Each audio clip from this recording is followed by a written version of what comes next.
মহাদেব জয় শ্রীরাম। নমস্কার বন্ধু, আবার চলে এসেছি হকার চিন্টু ভাই। আমার আজকের ভিডিওটা আমাদের মাননীয় মুখ্যমন্ত্রী শুভেন্দু অধিকারীর জন্য।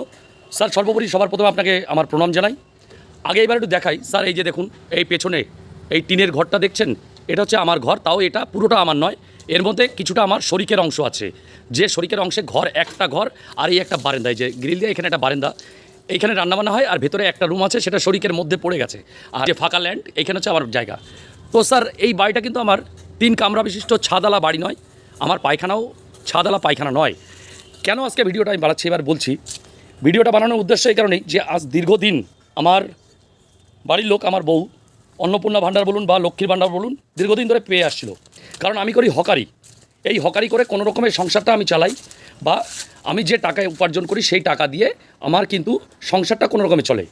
আর আমার বউ বা আমার ওয়াইফ যে টাকাটা পেতো অন্নপূর্ণা ভাণ্ডার বা লক্ষ্মীর ভাণ্ডারের দীর্ঘদিনের যে টাকাটা পেতো, সেই টাকা দিয়ে আমার ছেলের পড়াশোনাটা হতো। ঠিক আছে, এই যে দেখুন, এই অর্ধেক অবধি হচ্ছে আমার জায়গা, এই বারান্দা পর্যন্ত। আর এই পেছনে ঘর, এটা হচ্ছে শরিকের জায়গা। আমি এই যে শরিকের জায়গা দাঁড়িয়ে রয়েছি। তো যাই হোক, তৃণমূলের জামানায় আমি ঘর পাইনি, ত্রিপলও পাইনি, ত্রিপল আমার নিজের পয়সা দিয়ে কেনা। তো এইবার কী হলো, শুধু পেয়েছিলাম মাত্র লক্ষ্মীর ভাণ্ডারের টাকাটা, তাই দিয়ে আমার ছেলের পড়াশোনাটা হতো। অন্নপূর্ণারও টাকা আমি পেয়েছি, কিন্তু আশাকর্মীদের ভেরিফিকেশনের পরে যখন গত 19 তারিখে আমি চেক করতে গেলাম আমার ওয়াইফের স্ট্যাটাস, বনগাঁ পৌরসভার থেকে আমাকে বলল যে আমার অ্যাপ্রুভ হয়ে গেছে। আমি তখন নিশ্চিন্ত ভাবলাম যে না, আমার ছেলের মাস্টারের মাইনেটা আমি দিতে পারবো। কিন্তু গতকাল পোর্টাল খোলার পরে, বিকেলের পরে যখন আমি দেখলাম আমার অ্যাকাউন্টে, যখন আমার ওয়াইফের অ্যাকাউন্টে টাকাটা ঢুকলো না, তখন আমি আমার মোবাইল থেকে চেকিং করে দেখি যে আমাকে দেখাচ্ছে যে আমার কাগজই জমা দেওয়া হয়নি। যদি আমার কাগজ জমা না দেওয়া হয়, তাহলে আশাকর্মীর লিস্ট আসলো কি করে? যদি আমার কাগজ জমা না দেওয়া হয়, তাহলে এর আগে আমার যে টাকাগুলো ঢুকেছিল কি করে ঢুকলো?